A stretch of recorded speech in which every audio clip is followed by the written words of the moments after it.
Halo dan selamat datang kembali. Hari ini kita mau bahas sebuah cerita yang benar-benar bikin kita mikir nih. Kisah di balik Project Raven. Project Raven ya. Iya, ini sebuah unit peretasan rahasia di Uni Emirat Arab, UEA, yang isinya ternyata mantan personel intelijen Amerika loh. Wow, oke. Sumber kita kali ini juga spesial banget. Transkrip wawancara mendalam dari Darknet Diaries, ada kesaksian orang dalam, pakai nama samaran David, Oh, ada orang dalamnya langsung. betul, dan juga ada dari sisi korban yang ditarget. Contohnya Rory Donaghy. Jadi ini kesempatan langka banget bisa dengar dari dua sisi, gitu. Tepat sekali. Ya, misi kita hari ini mungkin lebih ke mencoba mengupas lapisan-lapisan cerita ini ya. Siapa sih sebenarnya orang-orang Amerika ini? Terus apa persisnya yang mereka kerjakan di UEA? Itu dia. Gimana ceritanya misi yang awalnya kayaknya buat lawan teroris, kok bisa belok jadi sesuatu yang ya terus terang lebih gelap gitu.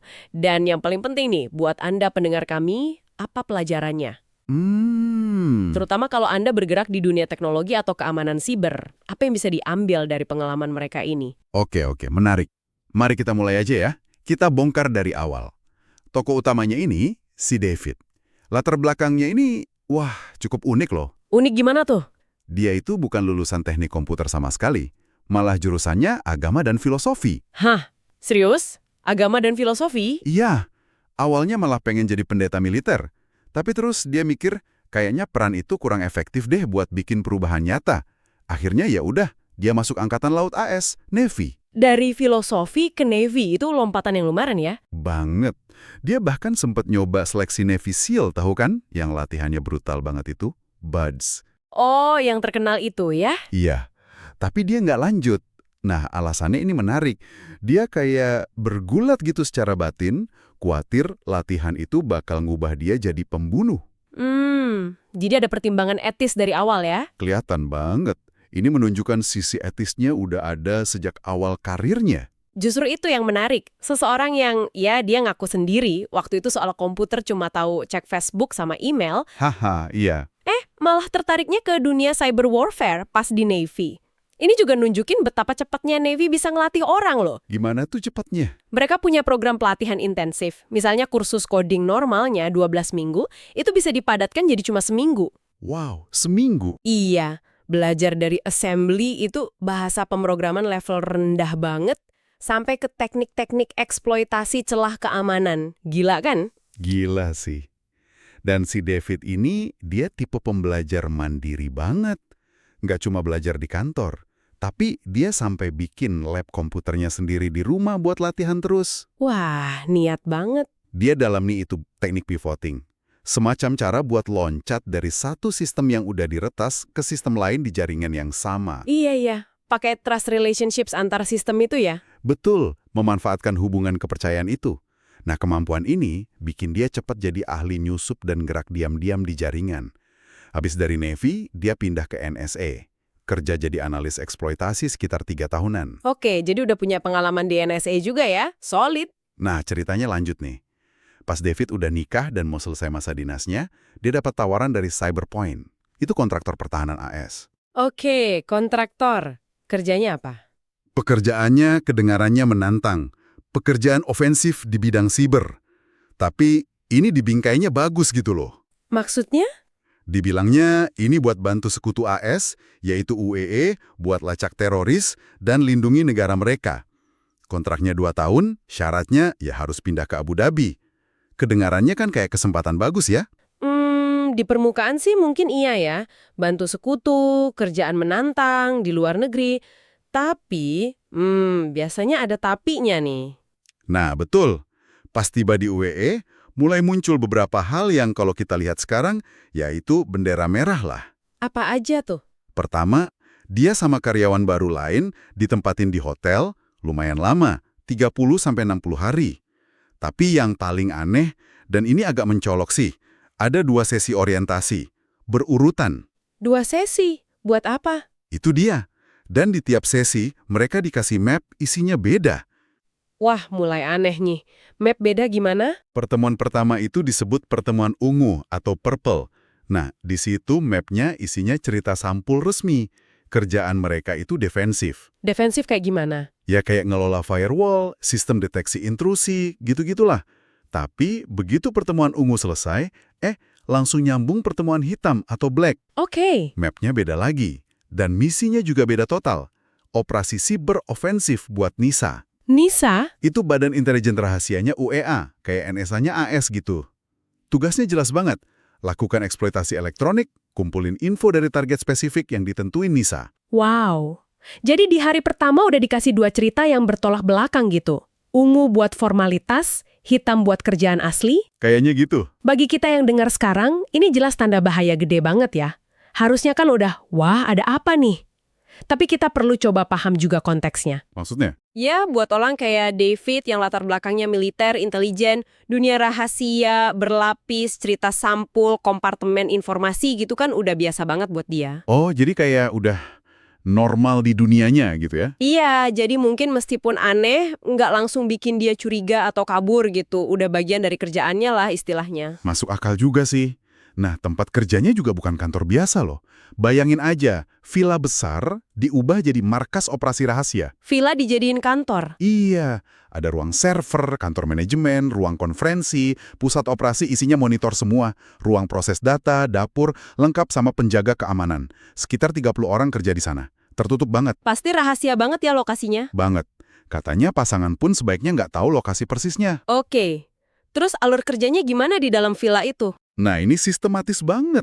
Mulai dari perintah misi dari NISA, diterima manajemen. Oke, dari NISA. Terus ada tim targeting, mereka yang identifikasi detail targetnya. Habis itu, tim infrastruktur siapin server-server anonim di mana-mana. Server anonim biar nggak kelacak ya? Pakai apa tuh biasanya? Pakai identitas palsu, bayarnya pakai Bitcoin katanya. Biar jejaknya susah balik ke villa itu. Oke, canggih juga. Lanjut. Tim targeting kerja lagi, cari cara masuk ke sistem target. Riset medsos lah, cari celah teknis. Nah, ini bagian eksekusinya nih. Betul. Baru deh tim operasi yang eksekusi serangan. Mereka nyusup ke komputer atau ponsel target, terus sedut data. Data apa aja yang diambil? Wah, macam-macam. Foto, email, chat, data lokasi, semua diambil diam-diam. Data mentahnya diserahin ke manajemen, terus lanjut ke NISA, pemerintah UEA. Jadi alurnya jelas ya, dari perintah, persiapan, eksekusi, sampai penyerahan hasil. Iya, awalnya sih si David ini merasa target-target yang dikasih masih oke lah, masih sejalan sama misi awal yang dibilang tadi. Kayak lacak teroris gitu ya. Iya, lacak aktivitas teroris, lindungi infrastruktur penting di UEA, jadi dia ngerasa ya udah kerjaannya masih bener lah, bantu sekutu AS. Nah, ini ada detail penting soal peran David nih. Dia itu ternyata nggak secara langsung ngetik-ngetik buat ngehack, bukan hands-on keyboard istilahnya. Oh iya, terus ngapain dia? Tugas utamanya tuh ngelatih warga Emirat, mereka nyebutnya Emiratis, buat melakukan peretasannya. Jadi David cuma ngarahin, kasih instruksi. Wah, ngajarin ngehack dong. Itu legal nggak sih? Nah, ini dia pertanyaan hukum dan etika yang pelik banget kan? Legal nggak sih warga AS ngajarin teknik kayak phishing atau pakai tool kayak Metasploit? Metasploit, itu yang banyak dipakai buat pentest itu kan ya? Betul, framework populer yang isinya banyak alat buat uji keamanan. Dasar-dasarnya emang bisa dipelajari dari YouTube sih sebenarnya. Tapi ini kan konteksnya ngajarin warga negara lain buat tujuan ofensif. Iya juga ya. Gimana hukum AS? Gimana hukum UEA? Kabarnya sih ada persetujuan dari Departemen Luar Negeri AS sama pemerintah UEA, tapi ya situasinya tetap aja abu-abu banget. Gimana menurutmu? Wah, iya ya, abu-abu banget ini. Dan situasi abu-abu itu kayaknya mulai makin gelap nih. Permintaan dari NISA mulai kerasa aneh buat David. Aneh gimana? Misalnya, mereka diminta ngeretas jaringan komputer pemerintah negara lain. Dalihnya sih masih nyambung terorisme, cari bukti pendanaan teroris dari negara itu. Tapi kan targetnya jaringan pemerintah negara lain. Udah mulai nyebrang batas nih kayaknya. Ada detail teknis menarik nggak pas ngeretas itu? Ada banget. Tim David ini nemuin kalau portal VPN itu loh, pintu masuk jarak jauh ke jaringan internal pemerintah target, ternyata masih pakai kredensial default. Hah? Password default? Serius? Di jaringan pemerintah? Iya. Ini pelajaran penting pertama nih buat Anda semua yang dengerin. Jangan pernah sepelekan password default. Kelalaian dasar kayak gini bisa buka pintu buat pertasan serius. Wah, bener banget. Ganti password default itu hukumnya wajib. Terus gimana mereka masuk lebih dalam? Nah, nggak berhenti di situ. Tim nemuin server yang jalanin aplikasi namanya Manage Engine. Itu software buat monitor jaringan yang dikelola pihak ketiga, MSP, Managed Service Provider. Oke, Manage Engine. Tebak apa? Server ini juga pakai credential default. Username administrator, passwordnya administrator. Ya ampun, lagi-lagi. Ini kayak sengaja banget nggak sih? Haha, nggak tahu deh. Terus mereka manfaatin celah upload dokumen buat nanam web shell. Semacam pintu belakang gitu. Formatnya ASPX, biar bisa ngendaliin server itu. Oke, web shell ditanam. Terus? Dari situ, mereka berhasil dekripsi password yang kesimpan di Manage Engine itu. Wah, ini ngasih mereka akses ke akun admin jaringan lain. Termasuk, yang penting banget, kredensial punya si MSP tadi. Dapat kredensial MSP-nya? Waduh. Iya, dengan kredensial MSP itu, mereka bisa pivoting, loncat ke jaringan si penyedia layanan. Mereka ambil semua kredensial di sana, pasang persistence, biar aksesnya awet. Persistence biar nggak hilang pas di restart ya? Betul, hasilnya, akses masif ke banyak banget jaringan pemerintah negara target. Cuma gara-gara satu MSP yang kebobolan karena password default. Gila. Ini insight krusial kedua nih. Satu kelemahan kecil kayak password default, efek dominonya bisa luar biasa gede ya. Bisa ngebobol jaringan yang jauh lebih luas. Banget. Nah, disinilah ceritanya mulai jadi sangat menarik dan mencurigakan buat David. Bener-bener bikin dia nanya-nanya. Kenapa lagi nih? Permintaan Nisa berikutnya. Mereka diminta lacak data penerbangan satu maskapai. Maskapai ini punya keluarga kerajaan negara target. Bukan cuma sekali, tapi tiap hari. Tiap hari lacak penerbangan keluarga kerajaan. Buat apa coba? Nah, itu pertanyaan David. Buat apa data penerbangan harian keluarga kerajaan kalau tujuannya cuma cari bukti dana teroris? Nggak nyambung, kan? Jelas menyambung. Ini udah kayak pengintaian politik banget ya. Iya. Saat itulah kesadaran pahit mulai muncul di David dan beberapa temannya. Project Raven ini kayaknya bukan lagi murni soal kontraterorisme. Udah berubah fungsi ya. WA. Misalnya, buat cari tahu siapa ngomong sama siapa, atau lacak gerak-gerik tokoh tertentu. Pasti mulai banyak pertanyaan internal di antara mereka ya. Ngapain sih kita ini? Gitu, pasti. Davi juga sempat cerita, kadang pas mereka lagi di dalam jaringan target, mereka sadar ada peretas lain juga di sana. Wah, ketemu tamu lain. Iya, nggak tahu dari negara mana. Kalau udah gitu, mereka harus hati-hati banget, coba membaur, nggak pakai tool canggih punya sendiri biar nggak ketahuan, atau malah dicuri toolnya. Harus main kucing-kucingan juga ya di dalam jaringan target. Kayak gitu deh. Selain lacak penerbangan, ada juga permintaan aneh lain, kayak selidiki dugaan suap soal bidding acara olahraga internasional.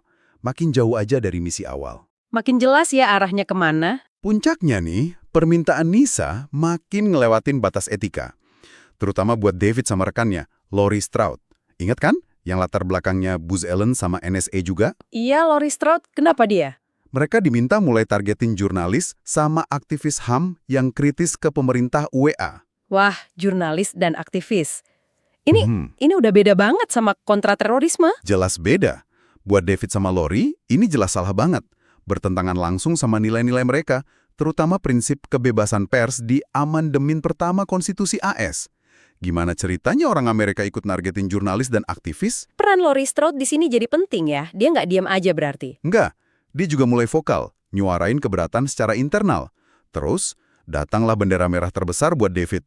Nisa minta mereka buat mempertimbangkan kemungkinan nargeting komputer atau orang yang ada di Amerika Serikat. Nargetin orang di AS, itu pelanggaran visa dong.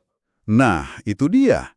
Di titik ini, David narik garis tegas. Dia nolak keras, ngutip aturan visa. Dia bilang, kalaupun nggak sengaja nemu target AS, prosedurnya ya harus langsung berhenti, di target. Tegas juga ya dia, berani nolak klien. Haruslah. Bisa dibayangin kan, suasana di villa itu pasti mulai panas banget. Banyak karyawan mulai ragu, nanya-nanya kerjaan mereka ini bener nggak sih? Teganglah antara kontraktor Amerika sama permintaan Nisa. Pasti dilema banget ya. Gaji gede, kerjaan menantang. Tapi kok gini amat? Akhirnya David mutusin udah cukup. Pas banget ada kesempatan pas libur Natal. Perusahaan induknya, Cyberpoint, ngasih opsi buat karyawan ngakhirin kontrak lebih awal tanpa penalti. Oh, ada pintu keluar darurat ya? Iya, David langsung ambil kesempatan itu. Banyak juga temennya yang sepikiran ikut pergi. Tapi perlu dicatat juga, banyak juga loh yang milih tetap tinggal, lanjut kerja. Jadi Project Raven jalan terus meskipun David keluar. Iya, jalan terus. Nah, kepergian David ini bukan akhir cerita ya. Justru di sini kita perlu kenalin tokoh lain nih, Rory Doneghy. Rory Doneghy. Siapa dia? Dia aktivis HAM, tinggalnya di London, Inggris. Rory ini punya blog sederhana di WordPress, isinya kritis soal isu HAM di UEA. Tulisannya mulai dikutip media gede kayak BBC, FT, Guardian. Oke, aktivis kritis yang mulai dapat perhatian. Terus gimana dia jadi target? Dia nerima email phishing, dibikin meyakinkan banget seolah dari Al Jazeera. Isinya link palsu. Klasik ya, phishing. Nggak cuma itu, dia juga dibombardir 31 tweet publik dari akun-akun Twitter mencurigakan. Yang bikin ngeri, beberapa akun itu punya aktivis lain yang udah ditangkap di UEA. Pakai akun orang yang udah ditangkap? Iya, tweet-tweet itu isinya link spyware. Kalau diklik, ya udah perangkatnya kena. Gila juga caranya. Terus Rory klik nggak? Untungnya enggak, dia curiga, terus dia terusin email mencurigakan itu ke Citizen Lab. Oh, Citizen Lab yang terkenal itu ya? Betul. Bill Marczek dari Citizen Lab analisis dan konfirmasi, Rory memang jadi target spyware yang dioperasikan dari UEA. Terus gimana dampaknya buat Rory? Ya jelas dia merasa privasinya dilanggar banget. Pengawasan bahkan sampai ke keluarganya, termasuk adiknya yang berkebutuhan khusus. Tapi ya untungnya dia di London, jadi merasa relatif lebih aman lah dibanding kalau di UEA. Beda banget ya nasibnya sama Ahmad Manzur. Nah, ini cerita yang sedih banget. Ahmad ini aktivis HAM terkemuka, dihormati banget. Tapi dia tinggalnya di dalam UEA. Temennya Rory juga kan dia? Iya, temannya Rory. Dia juga jadi target Project Raven. Taktiknya mirip, phishing, tweet link berbahaya. Nah, ini kontras nasibnya sama Rory kelihatan banget. Dan tragis ya, karena Ahmed di dalam negeri. Gampang banget ditangkapnya. Iya, ditangkap otoritas Emirat. Didakwa pasal karet merusak persatuan negara, dihukum 10 tahun penjara. 10 tahun? Ada laporan kredibel juga dia disiksa, ditahan di kondisi parah, sering di sel isolasi. Terornya nggak cuma ke dia, keluarganya juga diintimidasi, ponsel istrinya katanya diretas juga. Iya Tuhan. Ini nunjukin banget beda konsekuensi tergantung lokasi targetnya ya. Jadi kritikus di luar mungkin cuma diawasi, tapi kalau di dalam negeri, risikonya kehilangan kebebasan atau bahkan lebih buruk. Kisah Ahmed ini benar-benar menyoroti keberaniannya ya. Ironisnya, status internasional dia, penghargaan HAM yang dia dapat, mungkin malah jadi salah satu alasan dia ditangkap. Dianggap bikin malu negara. Bisa jadi, ini pengingat nyata soal risiko ekstrim buat pembela HAM dan pengkritik pemerintah di beberapa negara. Bener banget. Nah, sekarang kita bahas satu alat spesifik yang dipakai di operasi ini. Yang kemampuannya ini kedengaran kayak di film Hollywood deh. Namanya Karma. Karma? Kayak hukum karma? Haha, iya namanya Karma. Alat ini katanya dibeli UEA sekitar tahun 2016. Target spesifiknya, iPhone. Oke, terus gimana cara kerjanya? Kok kayak di film? Cara kerjanya ini yang bikin merinding. Operatornya cuma perlu masukin nomor telepon atau alamat email target ke sistem Karma. Oke, cuma masukin nomor atau email. Terus? Sistem ini bakal ngirim SMS ke iPhone target. Nah, ini bagian gilanya. Targetnya nggak perlu ngapa-ngapain. Nggak perlu klik link, nggak perlu buka pesannya. Tunggu. Nggak perlu klik apapun. Cuma terima SMS aja gitu. Iya, SMS yang masuk itu sendiri udah cukup buat ngeksploitasi celah keamanan di aplikasi iMessage bawaan Apple waktu itu. Ini yang namanya Zero Click Exploit. Wah, gila juga ya. Jadi cuma modal nomor telepon, data bisa langsung kesedot gitu aja. Itu bener-bener serem banget sih dari sisi privasi. Persis. Hasilnya, Karma bisa nyedot data kayak foto, email, SMS, data lokasi dari iPhone target tanpa interaksi sama sekali dari pemiliknya. Efisien banget, invasif banget. Terus gimana nasib Karma ini sekarang? Masih bisa dipakai? Untungnya sih dunia teknologi kan gerak terus ya. Apple akhirnya rilis perbaikan keamanan, patch buat iMessage tahun 2017. Katanya sih itu secara signifikan ngurangin efektivitas Karma. Syukurlah kalau gitu. Si David sendiri gimana? Dia pakai Karma ini? Dia ngakunya sih nggak pernah pakai Karma secara langsung ya. Tapi nggak nutup kemungkinan juga dia nyuruh bawahannya, para Emiratis itu, buat pakai alat ini. Kan tugas dia ngelatih. Iya juga ya. Cerita berlanjut nih. Setelah kontrak cyberpoint buat Project Raven selesai, operasinya nggak berhenti loh. Oh, diambil alih. Sama siapa? Diambil alih dan dilanjutin sama perusahaan baru namanya Dark Matter. Ini perusahaan keamanan siber punya UEA, basisnya di sana. Oke, jadi dari kontraktor AS ke perusahaan lokal UEA. Terus staf Amerikanya gimana? Nah, staf Amerika yang masih sisa dari Project Raven dikasih pilihan, mau gabung Dark Matter atau keluar. Yang mengejutkan, katanya sekitar 75% milih gabung. Wah, banyak juga ya yang lanjut. Termasuk si Lori Strode tadi. Lori Strode, iya, dia termasuk yang awalnya milih pindah ke Dark Matter. Tapi di sana, dia hadapin masalah etika yang sama lagi, malah mungkin lebih parah. Gimana lagi tuh? Dia ngaku lihat daftar target yang isinya nama-nama jurnalis Amerika. Jurnalis Amerika, wah ini beneran udah nyebrang batas visa lagi dong? Banget. Pas dia nyuarain keberatan lagi, responnya bukan diskusi, dia malah diskors. Dan yang lebih ngeri lagi, paspor Amerikanya sempat dicabut sementara sama otoritas UEA. Hah? Paspornya dicabut di negara orang. Gila, itu pasti momen menakutkan banget ya. Kebayang kan? Terdampar gitu. Dia ketahan di UEA 2 bulan, nggak pasti nasibnya gimana, sebelum akhirnya diizinin pulang ke AS. 2 bulan tanpa paspor di sana, wah. Pengalamannya belum selesai loh. Begitu nyampai bandara AS, Lori langsung diinterogasi agen FBI. Diinterogasi soal apa? Ya, soal kemungkinan adanya penyadapan ilegal ke warga AS oleh Project Raven atau Dark Matter. Tapi Lori milih nggak bicara. Mungkin trauma atau masih ngerasa diawasin. Bisa jadi. Jadi investigasi FBI soal ini masih jalan? Kabarnya sih masih berlangsung. Pertanyaan utamanya yaitu, apa ada info rahasia AS yang bocor ke UEA?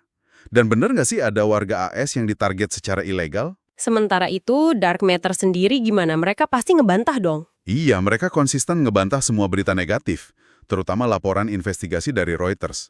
Dibilangnya berita palsu. Biasalah ya bantahannya. Ada fakta menarik lain soal Dark Matter nih. Mereka itu sempat berhasil jadi otoritas sertifikat CA. Tahu kan yang verifikasi keamanan website itu? Oh, yang bikin ada icon gembok di browser itu kan? Betul. Sempat diakui sama browser gede kayak Firefox dan Google tahun 2017. Tapi, status kepercayaannya itu dicabut lagi setelah laporan Reuters soal aktivitas mereka keluar. Nah loh, ketahuan belangnya akhirnya ya. Kayaknya gitu. Nah, cerita soal kemampuan zero click si Karma ini juga nyampe ke telinga peneliti keamanan cyber. Salah satunya Natalie Silvanovic dari Google Project Zero. Oh, Project Zero. Mereka kan jago banget nyari celah keamanan. Iya. Nah, Natalie ini kepicu sama laporan soal Karma, dia riset mendalam soal keamanan iMessage. Dia berhasil nemuin beberapa kerentanan. Kerentanan kayak gimana? Salah satunya terkait cara iMessage nangani file zip yang dikirim. Ternyata iPhone bisa otomatis coba ngintip isi file zip itu. Nah, kalau file di dalamnya dirancang khusus, proses ngintip ini bisa micu ponsel buat akses URL tertentu di internet tanpa pengguna klik apapun. Klik juga ya, meskipun mungkin bukan persis cara Karma bekerja.